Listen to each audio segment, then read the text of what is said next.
ചില സമ്മാനങ്ങൾ.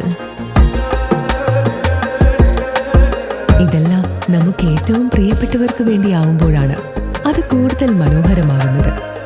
Leo's gold and ഡയമണ്ട്സിന്റെ പരിശുദ്ധമായ സ്വർണം പോലെ. Leo's gold and diamonds. പുതിയ അധ്യയന വർഷത്തിലേക്ക് പ്രവേശിക്കുന്ന വിദ്യാർത്ഥികൾക്ക് സഹായവുമായി ഹ്യൂമാനിറ്റി ചാരിറ്റബിൾ ട്രസ്റ്റ് തൃശൂരിന്റെ നേതൃത്വത്തിൽ പഠനോപകരണ വിതരണം സംഘടിപ്പിച്ചു. അറിവിന്റെ ഒരു കൈത്താങ്ങ് പദ്ധതിയുടെ ഉദ്ഘാടനം വടക്കാഞ്ചേരി നഗരസഭാ ചെയർപേഴ്സൺ മിനി അരവിന്ദൻ നിർവഹിച്ചു.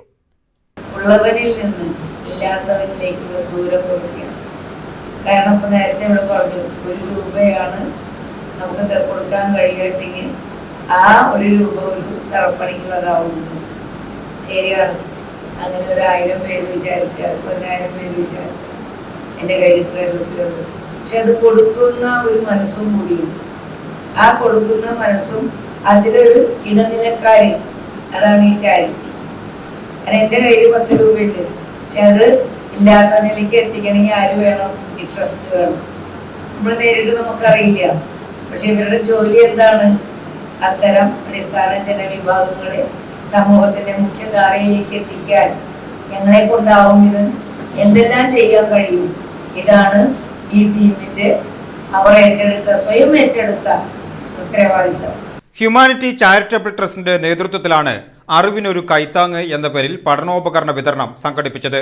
തുടർച്ചയായ 3-ാം വർഷമാണ് ഹ്യൂമാനിറ്റി ചാരിറ്റബിൾ ട്രസ്റ്റിന്റെ നേതൃത്വത്തിൽ നിർധനരായ കുട്ടികൾക്ക് പഠനോപകരണങ്ങൾ കൈമാറുന്നത്. കിടപ്പിലായ രോഗികളുള്ള വീടുകളിലെയും മാതാപിതാക്കൾ ഇല്ലാത്ത വീടുകളിലെയും കുട്ടികൾ ഉൾപ്പെടെ നിർധനരായ 50ഓളം കുട്ടികൾക്കാണ് ബാഗും നോട്ട്ബുക്കും ഉൾപ്പെടെയുള്ള പഠനോപകരണങ്ങൾ കൈമാറിയത്. വടക്കാഞ്ചേരി ജയശ്രീ മിനി ഹാളിൽ ഞായറാഴ്ച ഉച്ചതിരിഞ്ഞ് 2:30 നടന്ന പരിപാടി വടക്കാഞ്ചേരി മുനിസിപ്പാലിറ്റി ചെയർപേഴ്സൺ മിനി അരവിന്ദൻ ഉദ്ഘാടനം ചെയ്തു. Vadakkanchery merchant association president Ajith Kumar Mallayya ചടങ്ങിൽ മുഖ്യ അതിഥിയായി.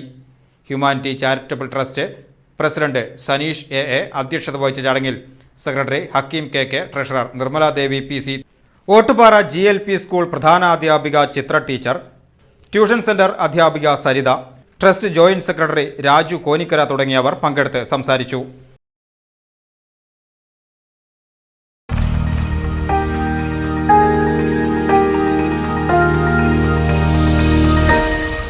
You are watching VCV News.